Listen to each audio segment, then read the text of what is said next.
Today's training is on the path to instant manifestation, what you can expect to learn. So, as I mentioned, it's not your typical law of attraction training. The law of attraction says what you focus on, you will manifest into your reality, and it makes it sound very simple. So, I want to teach you about neuro linguistic programming and how you can use it hand in hand with the law of attraction, because NLP really is the formula that teaches you how the law of attraction works. Because the law of attraction, it's like, okay, think about the car. Focus on the car. It's going to show up in your driveway. Focus on your ideal soulmate and all the things that you want in a partner, and they're going to poof into your life. No, it really doesn't work like that. And manifestation is not a logical process, anyways. Our thoughts are so much more complex. And it's truly not even our thoughts that determine what we manifest, it's our beliefs. So this is why it's not logical. It's really believing what you want is possible and already yours, and then feeling and acting as if it's already yours, because this is going to raise your vibration, and you're then going to be an energetic match for that thing. And we're going to talk about energy and why it's so important as well. I'm going to give you some tips for manifesting money, and then some common mistakes and misconceptions for manifestation as well. I just want to add that you guys are not new to manifesting. Everything that is in your life now is a result of something that you've manifested. So, in this training, you're just going to learn how to be a more conscious manifester. You're going to be aware of it, which is really fun. So, because we're going to learn so much, I'm going to teach you about Hakalau, or the learning state. So police use this, they call it heightened awareness. In sports or martial arts, they call it the zone. Hypnotherapists call it uptime. The ancient Hawaiians called it Hakalau. And NLP, we call it the learning state.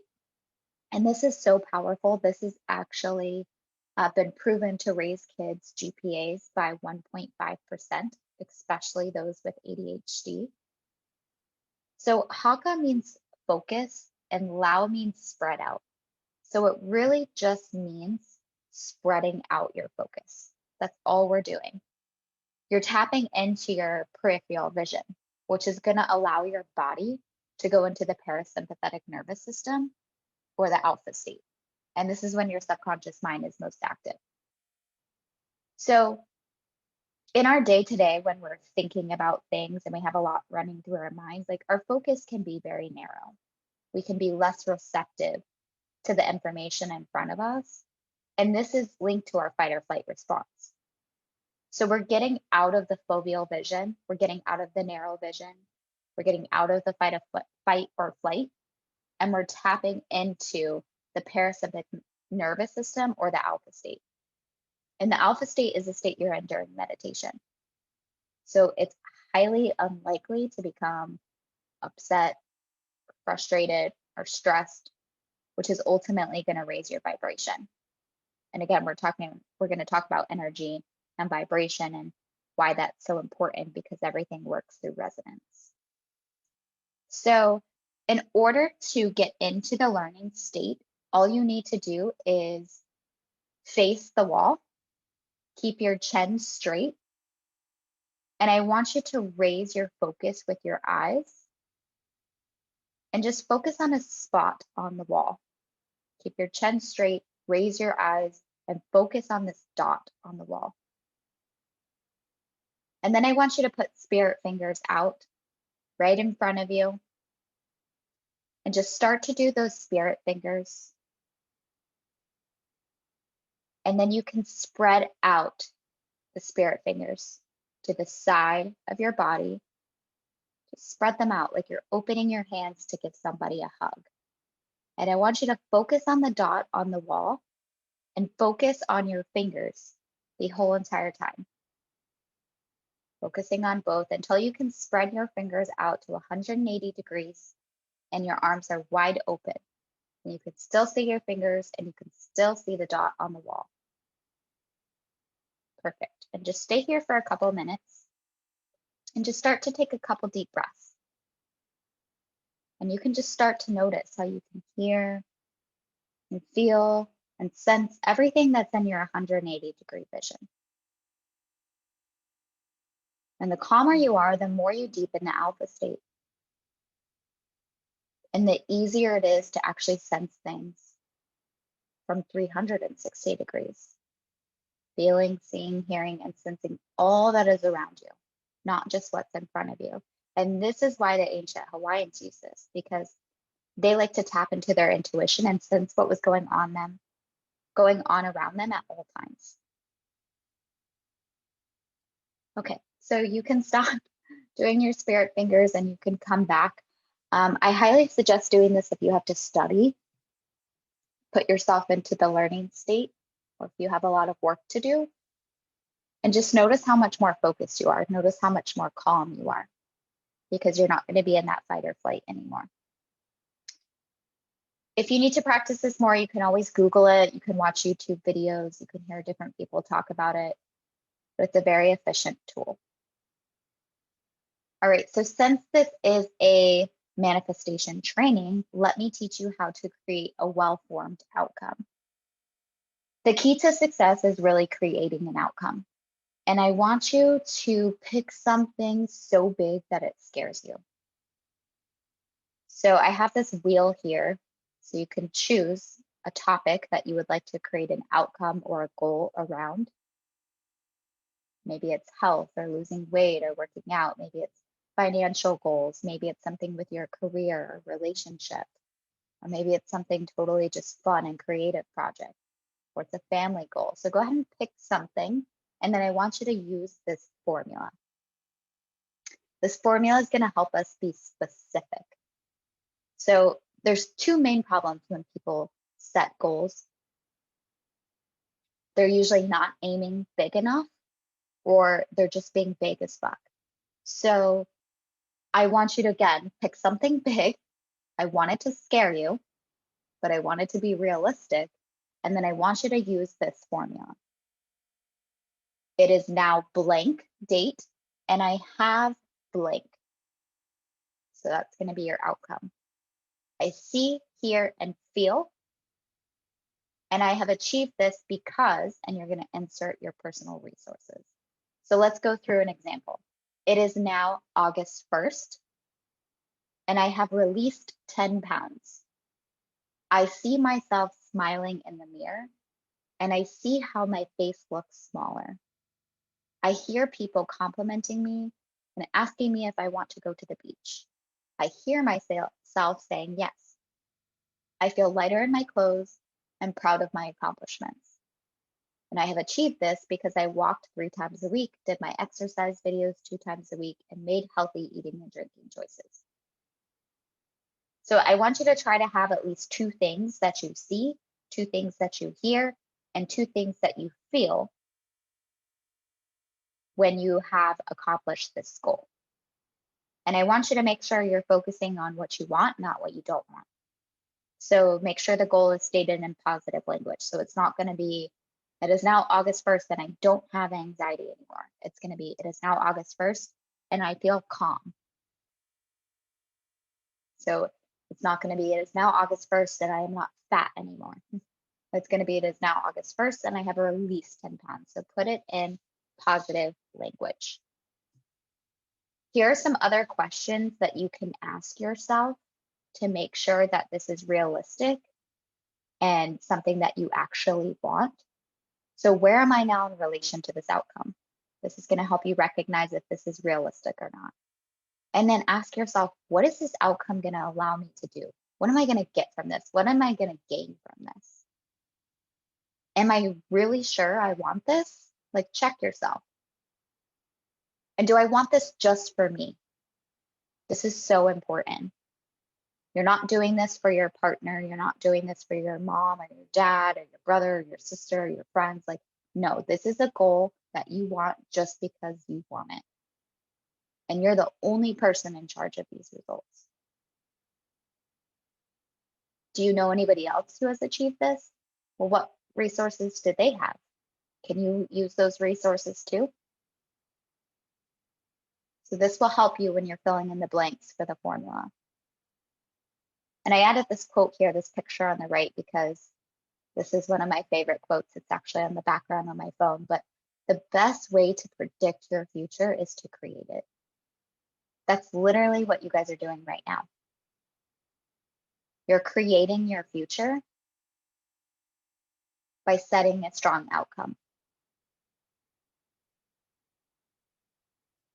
I also, let me go back. I want to say how important it is to put this goal in present tense, because a lot of times when people are creating goals, they're like, okay, one day I'm going to have this, or I really want this. One day I'm going to have this, right? And really, you're just attracting more wanting or more longing for the one day things. So we really want to put it in present tense because we're predicting our future. What we decide now in this moment is what we then create for our future. We don't want to create more longing or more wanting. So I know it sounds kind of funny putting it in this formula and saying the present tense, it is now August 1st, but the universe is not grading you here. So let's get into neuro-linguistic programming, NLP. I can tell you before I got trained in NLP, I had heard of it, but I really didn't know much about what it was. And there's so many different definitions on the internet, but it's really the composite of the three most important parts of human experience: neurology, language, and programming. It's a fusion of the conscious and the subconscious mind, because it's our nerve system that determines how we respond and communicate with one another. And then we create models of the world. And then there becomes a deep level of programming that basically dictates the way we perceive the information and the way we behave on a day-to-day basis. So it's really perception is reality. NLP is the study of how we perceive things. It's the study of subjective experience. So for example, if we have a hurricane coming, two people may respond completely different. One person may be like, hurricane party, going to get wine. And then the other person may be freaking out thinking that their house is going to be destroyed. Same thing, two people go to Disney. One person has the time of their life. The other person thinks it was horrible because they hate crowds and they're afraid of roller coasters. So it's about understanding how we perceive things, how we think, how we use our verbal and nonverbal communication, the language that we use, our body movements, our body language, and then our patterns, our habits, our behaviors, our emotions. Why are we the way we are? Based on how we perceive things. I like to say my favorite definition is it's just a user manual of the mind. And there's actually a lot of famous people who are trained in NLP too. Oprah Winfrey, everybody knows her. She is highly trained in NLP. All the presidents are usually trained in NLP. It helps them with speaking. They teach it to all the people in the Pentagon. A lot of people in sales and marketing will use NLP so that they can get their language correct and attract people. They're learning how to read people, how to match and mirror people. Tony Robbins, he's a famous coach. All of the work that he does is all based in neuro-linguistic programming. So how can NLP be used with manifestation? First off, I just want to say it's way different than psychology. Psychology studies disorder, and NLP studies success and how the mind, body, and communication produces success. So I have this picture here of get off the couch. Like, this is my motto. And this is not get off the couch or being lazy. This is get off the therapy couch. Because You can spend years and years in therapy, like trying to come to some type of conclusion or closure, changing a behavior. Each week is a new crisis, and then people just get stuck in their story. But really, there's something so much more important than people's stories. It's the limiting beliefs behind the stories.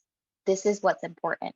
So in NLP, it's a process of self-discovery. We're discovering these hidden patterns and these hidden limiting beliefs.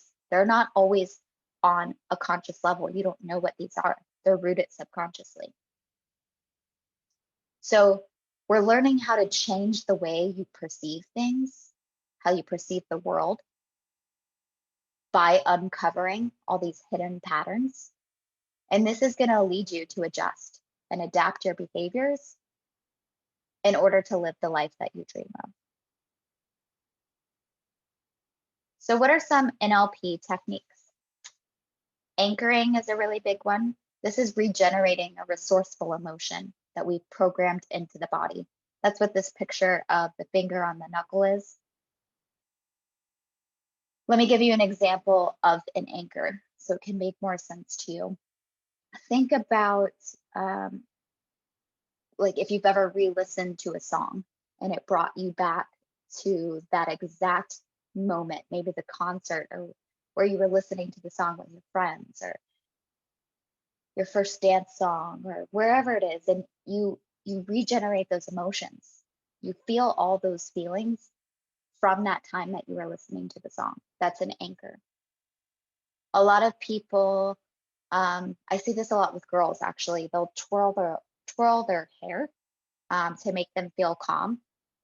So touching their hair and twirling their hair is regenerating the emotion of calm. So they did that anchor without even recognizing. So in NLP, we can actually program the resourceful emotion into the knuckle. And let's just say you're really anxious. Well, all you have to do is tap that knuckle because we programmed calm into that knuckle, and you can regenerate that resourceful emotion. So we're just using a physical stimulus. Belief change. This is really huge in NLP, and there's all different techniques to do belief change, but most of our deeper limiting beliefs, such as I'm not good enough or I don't deserve love, they're actually decisions that you made.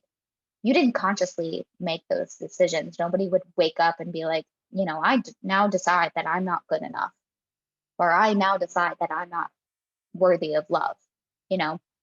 No. But somewhere along the line, subconsciously, you decided that. So it's about going back and reprogramming the subconscious mind and the decisions that you took on subconsciously. We also think about images. We also think about beliefs in images. So we can go back and change a belief just by changing the image and how we think about it. Hypnosis, this is probably one of my favorite ones. Oh, I skipped internal conflict. Okay, let me go there. This is part of me wants to do this, part of me wants to do this. So part of me wants to stay on the couch, but part of me wants to go to the gym. Really, any type of internal argument we have with ourselves, the intention is part of a larger whole. So it's really about integrating these two battling parts of you and helping these parts recognize that their intention is pure. It's part of a bigger whole. The part of me that wants to go to the gym is to nurture my body, honor my body. The part of me that wants to stay on the couch, it's also wanting to nurture and honor my body. So it's bringing these two conflicting parts together. Okay, hypnosis. I got excited because this is honestly one of my favorite techniques. And hypnosis is not what people think it is. I used to think it was like mind control or somebody could make me do something crazy, which is why I put this funny picture here, because that's what you see on stage shows, you know, or Netflix. But all hypnosis is is shutting down the busy conscious mind. I call it the critical faculty, like the judgy mind. And we're just speaking directly to the subconscious mind. We're feeding the subconscious mind suggestions that align with our goals. That's it. And our subconscious mind is just taking them in. We'll talk a little bit more about visualization and how the mind actually doesn't know the difference between real and imagined. And really, hypnosis, when you're in that state, that trance state, you're in a theta wavelength. And that's when your subconscious mind is most malleable. So you're just taking in all of those suggestions. So hypnosis works so well for so many different reasons. But all I can tell you is it is very, very powerful. Another thing in NLP that we do is just learn how to master language. So master your internal dialogue, but also learning the power of your external dialogue and the words that you speak. So you noticed maybe earlier when we were creating the outcome, I didn't use the language, I'm going to lose 10 pounds. I used the language, I'm going to release 10 pounds. Because the subconscious mind, it has a negative connotation for the word lose. When you lose your wallet, when you lose your phone, what do you want to do? You want to find it. So people will try to lose 10 pounds and they'll actually gain 10 pounds. They'll find 10 pounds. Same thing with quit smoking hypnosis. You know, what do quitters do? They want to relapse. They want to do it again. You know, quitting has a negative connotation. So you just become a non-smoker, because what do non-smokers do? They don't smoke. So language is so, so, so important. What is the conscious and subconscious mind? So our conscious mind is about 1%, and our subconscious mind is 99%. So our conscious mind, it's actually not even 1%, it's 0.004, but we can just say 1% for the sake of it. So your subconscious mind is the goal getter, and then your conscious mind is the goal setter. So your conscious mind decides what you want. It's our free will. It's our awareness. Okay, I want this. Like, it's our logical mind. It's our neocortex. And then the subconscious mind decides if it happens or not. Because our subconscious mind is what controls all of our emotions, our beliefs, our energetic frequency. The subconscious mind is the reptilian brain plus the mammalian brain. So it's the instinctual brain plus the emotional brain. So think about it maybe like an onion, and how onions have multiple layers. And then when you peel back the layer of an onion, another one appears. And then the core of the onion is the most influential when it comes to smell. So our minds are just like onions. The first layer is the conscious mind. And the conscious mind is what we're aware of and what we use for decision making. And then the deeper we get, the stronger the influence of our subconscious. Because the subconscious is the part that we're not necessarily aware of, but it has the ability to influence us on the deepest level, especially because it's 99%. So I got my nails done the other month, and I included this picture because this to me is the 3 most important steps when you're trying to make change. And the first part is becoming the master of your conscious mind, learning how to change your thoughts, which impact your feelings, which impact your behaviors, which is ultimately your outcome. Like being able to master this internal dialogue, being aware of things. And that's supposed to be a brain, my first one. So then the second one is reprogramming your subconscious mind, that 99%, the one that has our deepest influence, the one that controls our emotions, our beliefs, our energetic frequency, our habits. And then the third one is raising our energetic frequency. And we're going to get into energy soon. So let's go over the jobs of the subconscious mind. It has lots of jobs. It runs all of our bodily functions. So we don't have to say, okay, heart beat now, lungs breathe. No, it just does all this automatically. It stores all of our memories. Literally every memory we've ever had, our subconscious mind has stored it. And we start taking in those memories 9 weeks in the womb. Our subconscious mind is our servant, and it likes to listen to commands. It likes to make us happy. It's very protective over us as well, which can sometimes, impacting you because it represses your memories because it's protecting us. It thinks that holding on to this memory or emotion is still protecting us. So maybe it doesn't want to release fear because fear once protected you. It kept you from crossing the street, or it kept you, safe. It kept you in your room when your parents were fighting and you got scared, so then you didn't have to hear them anymore. It protected you. But is it really protecting you anymore? Or is it really holding you back? So sometimes it represses those memories, and we have to convince the subconscious mind that we can release it and it can still protect you. You can get a positive, future oriented learning that's going to protect you and serve you and help you make good decisions in the future. Our subconscious mind does not process negatives. So go ahead, don't think about the blue tree. What pops in your mind? You think about the blue tree, right? Don't spill your drink. If somebody says that to you, you're going to think about like spilling it, right? So instead, you should say, be careful with your drink. Don't speed. You're going to think about speeding. Instead, somebody should say, be careful.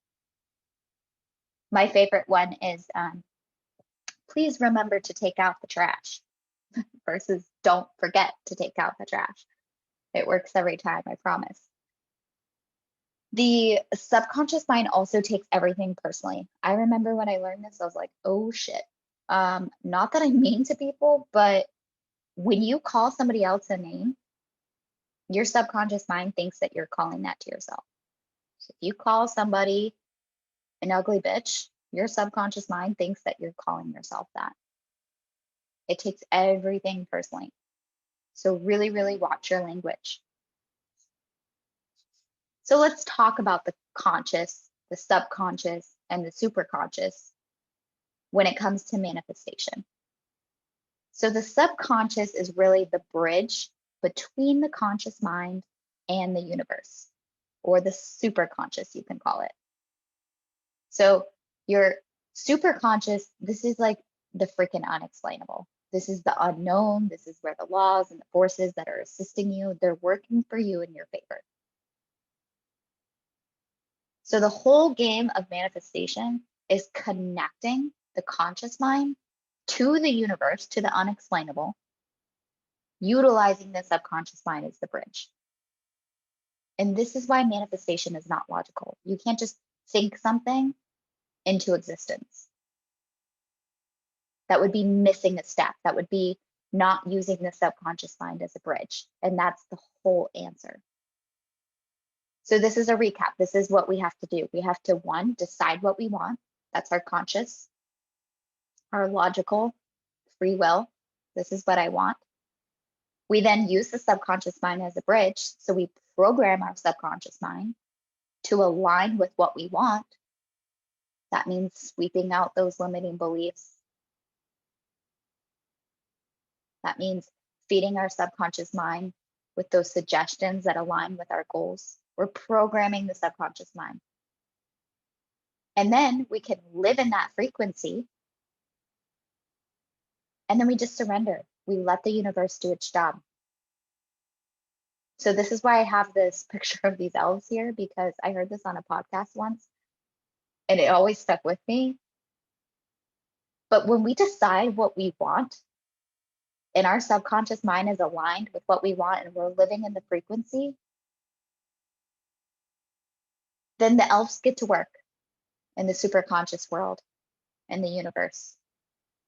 And they just do their job. It's been decided. You're living in the frequency, your subconscious mind is on board, boom, let the elves do their job. They're getting to work. So your job is to decide, make sure your subconscious mind is on board, and raise your vibration. And then surrender and just let the elves do their job. They got it. You wouldn't expect somebody to do your job. So let's talk more about this bridge. How do we build it up? Well, first off, the universe works with our belief system. And our beliefs are just stories. That's it. They are just stories. So if your beliefs are just stories, why would you choose to tell yourself the same shitty story over and over? No, let's choose an empowering story, a story that lights you the fuck up. And this is also why I say that, you know, affirmations don't really work, because the universe works with our belief system. Because if you go in the mirror and you say, I am beautiful, I am successful, and you don't believe it on a subconscious level, your subconscious mind is going to be like, knock, knock, bitch. No, you're not. So we have to align our conscious mind and our subconscious mind. We have to make them best friends. And this is what a lot of NLP work is doing, is tapping into the subconscious to change those beliefs to align it with what we actually want. The universe works with our belief system. So unless you say your affirmations for 30 to 60 days straight, it won't work unless your belief system is on board. But any client I've ever told to say their affirmations for 30 days does it for a week and then they stop. But the subconscious mind loves repetition. So if you do it for 30 to 60 days, your subconscious mind will finally be like, okay, I freaking hear you. And it will take it in. All right, so I mentioned this earlier, but the cells that make up our conscious mind start functioning when we're 9 weeks in the womb. So this is why a lot of deconditioning and reprogram needs to happen to build this bridge up, because there's a lot of, reprogramming that needs to happen given all of our beliefs and our consciousness started at 9 weeks in the womb. But luckily, it doesn't take that long, especially using NLP. So just because there's a lot of it doesn't mean it takes a long time. That's just a human construct that we've made up. Just because there's a lot to be done, it's going to take a long time. No.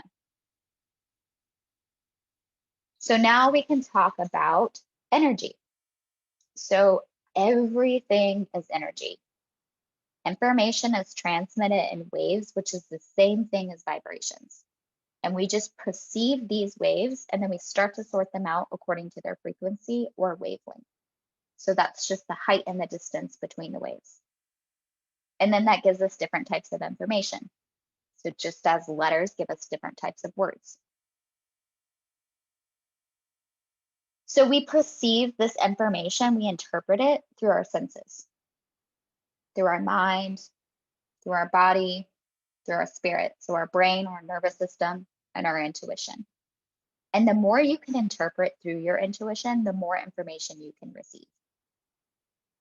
So tapping into your intuition is really key here. And I always compare this to dogs when you take them on a walk and they're like off smelling something and you're like, what are they doing? Well, they have heightened sense. They have heightened senses. They can perceive more information than us. So the more you can tap into your intuition, the more information you can receive. So here on the right is just a basic graph of energy. Maybe you've seen this before in your textbooks, but it's just the spectrum of waves that's been mapped out. And then each color is the color it is based on the frequency that it's vibrating. So everything is just energy. We have our gamma rays, our X-rays, our ultraviolet rays, and then you can see the tiny, tiny little area, that's our visible light. And then we get into the infrared and radio waves. And everything is transmitted through these waves and vibrations. And then we perceive the energy through our senses, through our mind, through our body, through our intuition. So this is the scale of consciousness. This comes from Dr. David Hawkins. He has a book called Power versus Force. And he says the lower you are on the spectrum, the more you have to force to get things done. And really, the access to true power in order to just attract things, just make things happen, is to be higher on the consciousness scale. This is literally the whole game of life. And he actually went out and he measured different emotional states and he mapped them out on a scale of consciousness. So the red color and the orange down there at the bottom, this is the lower and slower and more dense frequencies. And then the purple is the faster, higher vibrating frequencies. So if you're living in the more dense frequencies like guilt and shame, it's going to be really hard to get anything done. There's going to have to be a lot of force. I want to point out anger. It's in the orange, but you can see the dotted line in the middle. It's like right on the verge of going into power. So sometimes anger gives us enough oomph to actually move into action, move into power. Makes sense, right? And then also look at love, where the blue is. You want to live at love and above. You hear a lot of people talking about this, and Dr. David Hawkins talks about it too. But when you can live in love and above, just naturally, things are going to flow. And then look on the left, you can see the expanded states and the contracted states. So the contracted states are fearful, narrow vision, that foveal vision, right? The fight or flight. You're just trying to get through the day. And we have our expanded states, which is living in peace, enlightenment, and joy. This is where we want to be living. So everything you want is because you think you're going to feel better in the having of it. So it's really just the feeling that the goal represents. It's the feeling that you're really chasing after. The thing is always nice, but you're really just chasing after the feeling. So you don't just want the job, you're chasing after success. You don't just want the money, you want to feel security. You don't just want to release weight, you want to feel comfortable, right? It's always a feeling. So we have the emotional guidance scale. And always in life, energy is moving. It's either you're spiraling up the scale or you're spiraling down the scale. You're either growing or you're dying. It's Newton law. An action in motion stays in motion unless acted upon by an outside force, right? So if you're wanting to achieve a goal, you imagine having the thing, and then you have the higher positive emotions, because remember, it's really about the feeling, not so much the thing. And then you're going to spiral your way up. So you're number 6, you're hopeful about something.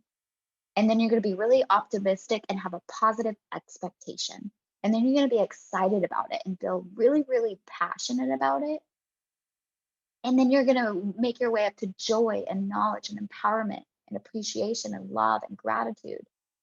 You're going to make your way up versus maybe being really worried about something, number 14, and then you're going to blame somebody and you're going to get discouraged and you're going to go into anger, and then you're going to want to get revenge and have like this rage and hatred and feel jealous and insecure. And that's going to just lead you into a state of feeling like a victim or powerless or have fear. So where the focus goes, the energy flows. Whatever you focus on, you're going to spiral in that direction. So it's really important to be able to shift our focus, because where the focus goes, the energy flows, and then you can add, and then it grows. So instead of saying, how can I get my life to be better? It really should be, how can I feel better? Therefore, be an energetic match for attracting more greatness into my life. Because everything works through resonance. We have to be an energetic match for the thing that we're welcoming in. So let's talk about focus. The reticular activation system.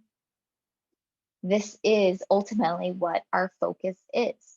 So ever think about like a number and start to see it everywhere, or how you can maybe hear your name in a screaming crowd, or All right, you're going to think about buying a new red car, and then like you see it everywhere you look, and it seems like coincidence, but it's not. This is all due to our reticular activation system. And it's just a big bundle of nerves that make note of what we focus on, and then it creates filters to present to us what we care about. And this all happens without us noticing. So this is why I have this coffee filter here. It's like, put the grinds in, put the water in, and then what are you left with? You're left with just the coffee. It's filtered out all the rest. So our reticular activation system works the same. It just makes notes of what we focus on, and then it presents us with what we had focused on. But it's really bad at determining what we want. It just knows what we focus on. So if we're getting caught up in social media or what we should look like, or we're very indecisive, it's going to get confused. It's going to have no idea what we actually want because it's just going off what we focus on. And we take in 2.3 million bits of information per second. That's why it's so important that we have these filters. So the trick is to help our reticular activation system focus. So we have to refocus so that it can present to us what we want. So having visuals of what we want, sticky notes, vision boards, reminders on your phone, something visual that you can see. Talk about it with everybody. Do visualization exercises. The mind does not know the difference between real and imagined. And then embody the feeling. Raise your vibration. Move up on that scale of consciousness. So let's talk about visualization, because this is one of the most effective ways to raise your vibration. And writing down your goal, that's going to activate your reticular activation system. So it's always important to actually take pen to paper and write it down. But studies show that 50% of people who also didn't visualize their goal and they just wrote it down actually did worse. So it's very important to do both. Because again, the mind doesn't know the difference between real and imagined. And I've been saying this a lot, but really think about it. We have a biochemical response. We have a physical response to all of our emotions. This is why I have this picture of crying here. When you're sad, we actually produce a tear. We have a biochemical response.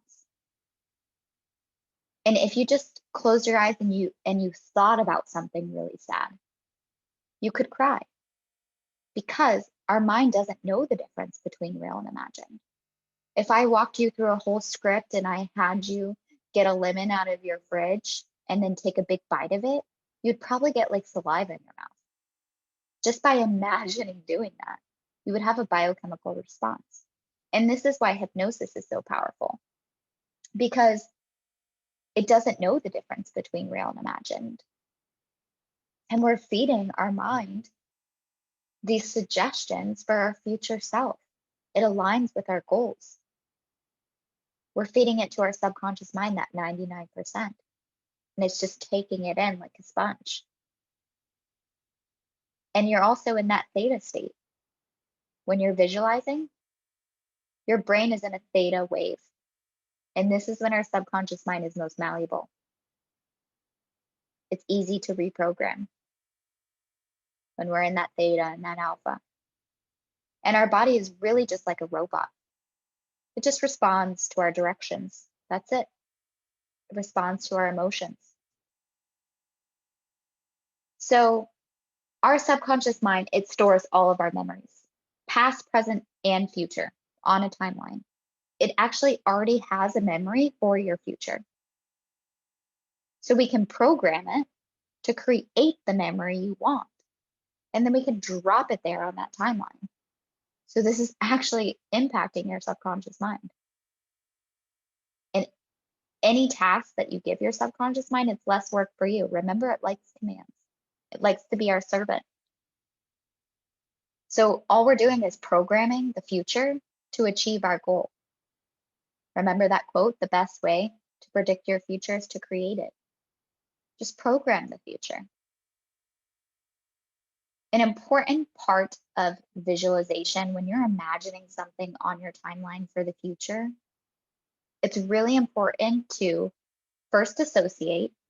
And this is something that we all know. They teach this in The Secret, right? Like if we want to buy a new car, like you have to associate. So actually imagine yourself driving the car down the road.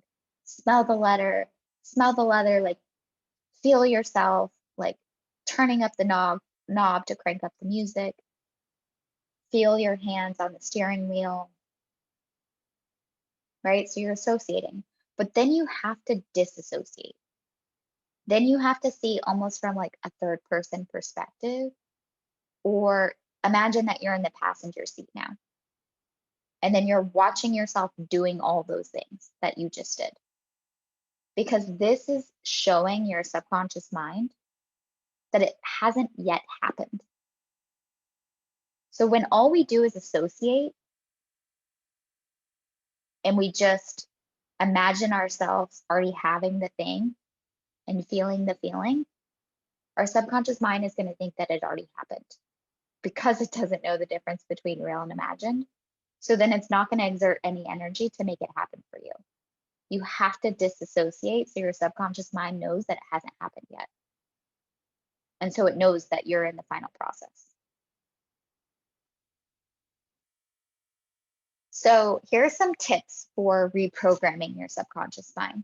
So you know that you can reprogram it using all of those NLP techniques we talked about earlier. But these are some things that you can do on your own without a coach. So one, have a well-formed outcome. You know how to do that now using the formula. Remember, aim big and be specific. Visualization, you know how important this is and how the mind doesn't know the difference between real and imagined. And when you're visualizing and you're in that relaxed state, your subconscious mind is most malleable. You're in a theta wave. Surround yourself with physical proof that what you want is possible. This is huge. So like when you find somebody out there in the world who's already accomplished what it is you're trying to accomplish, there is nothing that can stop you. So surround yourself with success stories, actual people, like as much evidence as you possibly can that what you want is absolutely fucking real.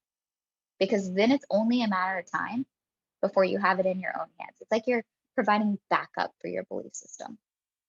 You're training your subconscious mind to seek out even more reasons that you're right for believing this, that you're right, that this can happen, that you're capable of achieving anything and everything you desire. So surround yourself with that proof. Look for the proof. And then give yourself commands. This is so simple, but so powerful. So, Carly, wake up at 7 a.m. to go to the gym. Carly, take a shower right now. Carly, switch the laundry in 10 minutes. But the thing is, you actually have to do it. Because if we delay the task from when we tell ourselves we would originally do it, we're training our mind not to follow through. Like when you say you're going to go to the gym in an hour and then you eat and then you need to digest and then something comes up with work and then like you don't go to the gym for 3 more hours, you're training your brain not to follow through with the command that you gave it. So give yourself commands for something that you already know you're going to do, like taking a shower in 5 minutes, but then actually take a shower in 5 minutes. Because then when it comes to something bigger in your life, in your, work or a goal, that outcome that you set earlier, your subconscious mind is going to be on board. It's already trained to follow through with the commands. Another important thing to do is just play shit on repeat. The subconscious mind loves repetition.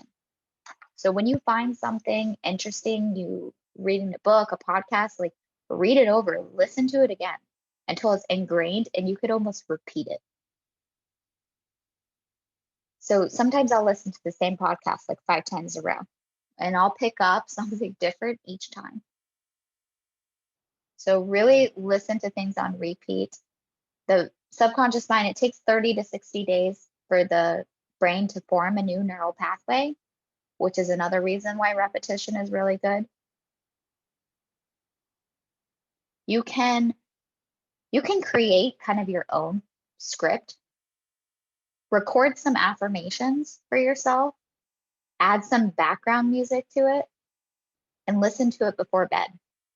Play that on repeat for 30 days before you go to bed.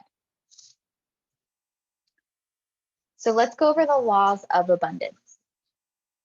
So a lot of people think that the law of attraction is the only thing, but it's only one of the laws of abundance. There's so many other ones. So the law of subconscious influence, we've been talking about this pretty much the whole entire time and how powerful the subconscious mind is. The law of attraction, we know what you focus on, you attract in your life, right? But how it's much more complicated than that. The law of creation, this says that we're in charge of creating our reality, especially with our imagination. So all things that are created, this was just an idea of someone's imagination at one time. So whatever it is that we want to be, do, or have, we can do.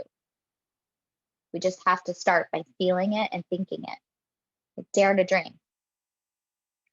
The law of vibration. So the more you feel something, the more likely it is for you to attract it.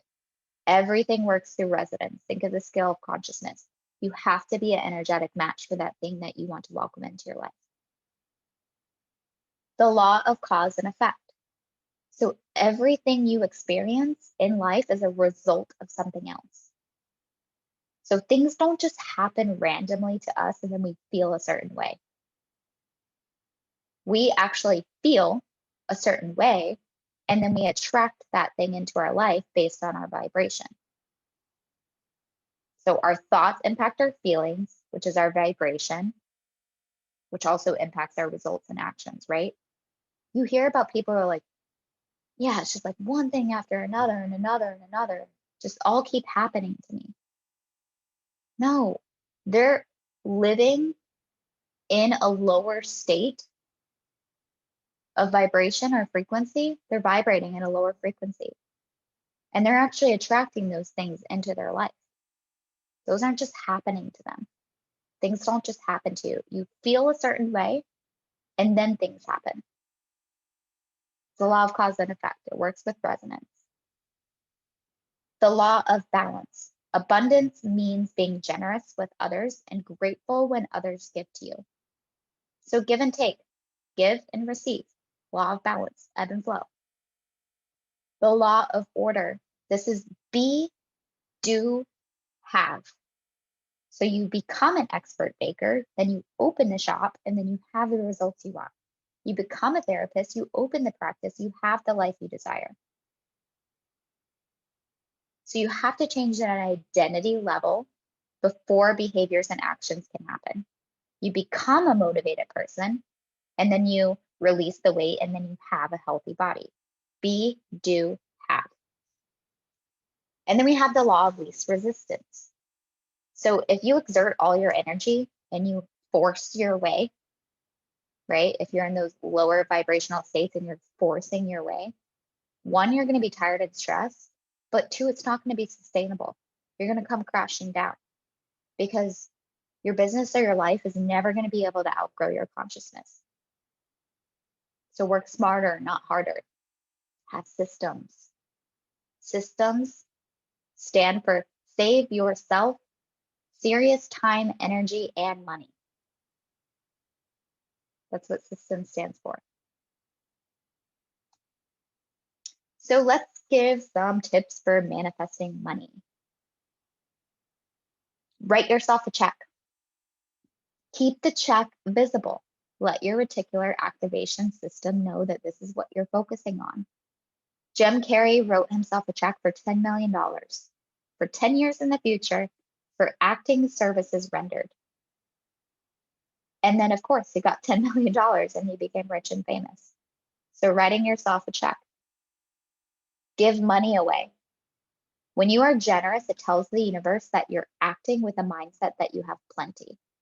Therefore, you're giving away. Plenty attracts more plenty. So we don't want to give off a needy vibe. And by the way, repeating and begging for what you want to manifest, that's not attractive to the universe. You only have to ask once. We don't want to give off desperate vibes. So focusing on your intention every day is one thing, and keeping our reticular activation system on track is one thing. But begging and being like, all right, when is it my turn? Come on, come on, come on. That's desperate vibes. So give money away. You have plenty. You're going to attract more plenty. Clean out your wallet. I'm guilty of this myself, but it amazes me how many people, like, their wallets are stuffed with receipts, gum wrappers, like gift cards that were given to them in 2017. Like, they wonder why money isn't showing up in their wallets. There's no physical space for it. So this is just a rule of thumb. Like, anytime that you're welcoming something into your life, you have to make space for it. So not only are you just going to feel better when you clean out your wallet and maybe find some old money or gift cards and be able to breathe easier, but you're actually going to attract more abundance into your life, because it's going to act like a vacuum rather than a leaf blower to money. You're making that room for it. Go mind shopping. This is like elevated window shopping. So go to the mall, the car dealership, the jewelry store, wherever you like to shop, and buy things using your mind. Like, actually visualize yourself buying each item that you desire and then celebrate your new purchase as if it actually happened. Like, get really fucking excited about it, because this is going to set off the manifestation process and bringing those items into your reality. Because again, the mind doesn't know the difference between real or fake. And science has proven, and I actually did this before when I worked at the Brain Performance Center, but your brain lights up the same exact way when you physically do something versus when you just visualize it. It's science, it's proven. So just go there in your mind, allow yourself to get excited, and just shop away in your mind. You can also go on a talking rant to yourself. So this could just be about something that you want to achieve, the outcome. Talk to yourself as if it already happened. Just get really excited about it. This is going to raise your vibration. Pick up coins like a little kid. So a lot of people see a penny on the ground, they'll kick it away, walk right past it, like it's dirty, don't pick it up. But money is money. And when you dismiss a coin on the ground, you're actually dismissing money. You're literally sending a vibration of, no thanks, universe, I'm okay. No need for money. So instead, next time you see a coin on the ground, like, pick it up with childlike excitement. Celebrate the coin as if you just found $1,000. Because again, the mind has no idea whether you picked up a penny or $1,000. All it knows is that you found money and then you got super excited about it. So that excitement is going to raise your abundance vibe and attract more plenty into your life. And then practice gratitude. Be so thankful for that penny. I'm serious. Like, have you ever given somebody a gift and then they loved it and you just wanted to go buy everybody that gift, or just keep giving that person gifts? Yeah. But what about, like, giving somebody a gift and they're like, oh, cool, and they're not that excited? Yeah, it makes you want to never give them a gift again. So the universe responds the same way. Make sure that you show gratitude for what you already have so that you can attract more things into your life. Now I'm going to go over some common mistakes. Surrendering. This is big because a lot of people think that surrendering is giving up. Like, okay, I decided what I want, but it is what it is. If it happens, cool. Like, if not, at least I tried. I'm just going to, like, go ahead, universe. It's all on you. No, that's not what surrendering is. Surrendering is just releasing the how and the when. That's it. So the how and the when, that's the universe's job. Let the universe do its job. Let the little elves do their job, right? Because manifestation it's a co-creation process. It's not just you. So keep your outcome close to your heart. Like it's safe to keep it there. And if you know and believe that it's already going to happen, why does it matter when it happens or how it happens? Those details are not important. It's gonna happen anyways. You know that. You believe that. You're living in that frequency. You decided what it is. So just release the how and the when. That's the universe's job. Comparing yourself. I call it comparisonitis. So give yourself credit for what you've accomplished. When you focus on what you've accomplished, you're going to have a dopamine hit. You're going to feel more motivated, and then you're going to want to make more progress because progress attracts more progress. You're like, whoa, if I could do this, imagine what I can do. You're going to feel motivated versus, oh, well, they're doing the same thing as me, or, they're so much further than me. That's not going to get you to where you want to go. And first off, how many people are talking about manifestation? There's so many different people, but your unique energetic signature determines the people that you attract into your world. So nobody can do it exactly like you because your personality and your energetic signature is totally different. So think about and be grateful for all the progress that you've made. That's going to help you feel motivated.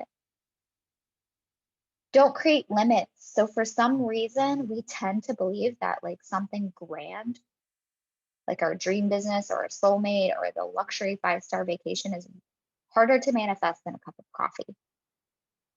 Because coffee is cheap, it's commonly found, it's small.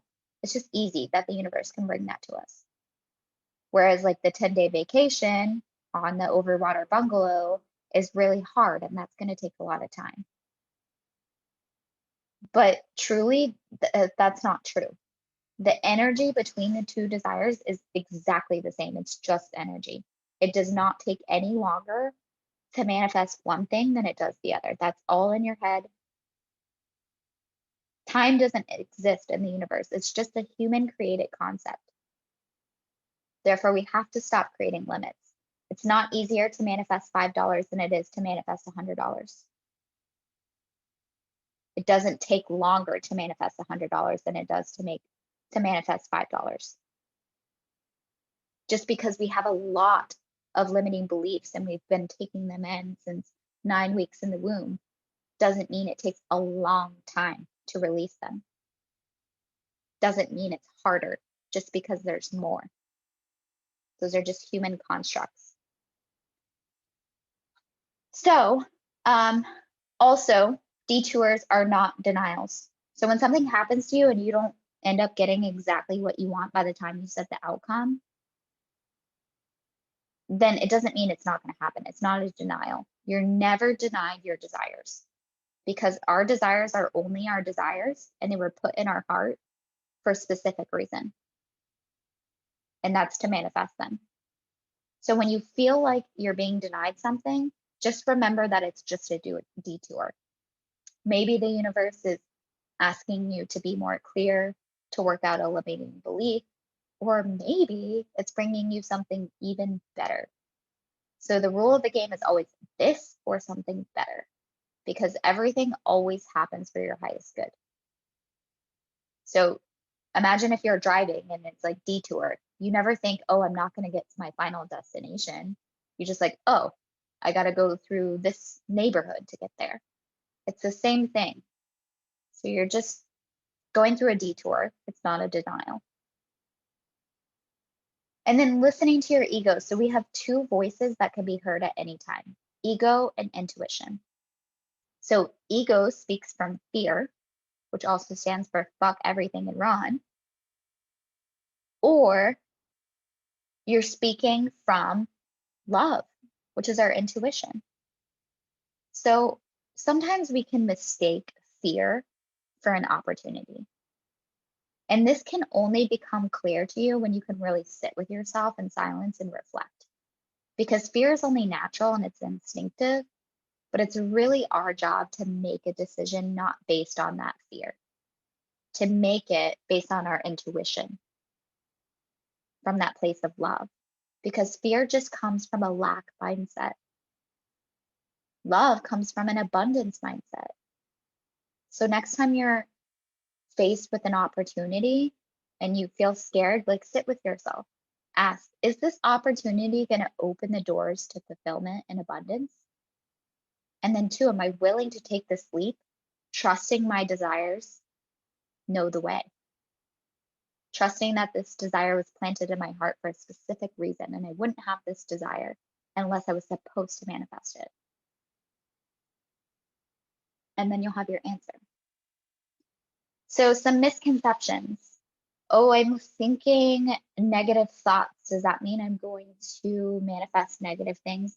No. Remember, we take in 2.3 million bits of information per second. And then all the thoughts that we have, because we're part of a collective, they're not always ours. We're connected. So if we have a negative thought, it doesn't mean that that negative thing is going to manifest. If we leave the negative thought and we replay it and replay it and replay it in our head, yeah. But all we have to do is switch our focus, switch the way we're spiraling on the emotional guidance scale. There is no limit to what you can manifest. So we already debunked this, but this is law, right? It's the laws of abundance. And you never second guess the law of gravity. Like when you learned in third grade the law of gravity, you didn't like say, oh, I don't believe in this, and then go try to like jump off something. No. So it's just law. There's no limits to what you can manifest. I have to stay high vibe at all time. This is so false because you're human and you have to allow yourself to feel feelings.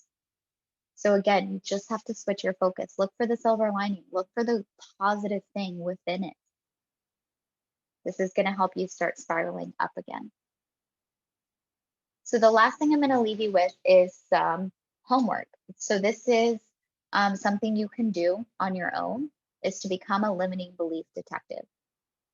So the best way to do this is to just get out pen and paper and make a list of your biggest desires, biggest. And then notice what limitations pop up. This is how you're going to find those limiting beliefs. Oh, I don't have enough time to do that. Or I'm not good enough to do that. I don't think I can do that. You know, well, when did you decide that? Is that even 100% true? Do you just feel like that? Or is that 100% true? It's probably just based on feeling. What about someone else? You ask them if they could do it. They'd be like, oh, yeah, you can do that. They're going to think differently than you. Do you even have evidence that you can't do it? I bet you have more evidence that you can do it. So start to sort those out. Meditate. That's a great way to find clarity. Write out and record those affirmations. Listen to them before bed. That's going to train your subconscious mind. Or hire a coach. In today's society, we think that we're supposed to do things by ourselves, or we're supposed to have all the tools to manage our stress, and that's not really the truth. So be a limiting belief detective and create those outcomes, create your future. And that is it. That's it for today. Let me know if you have any questions. I'll be happy to help.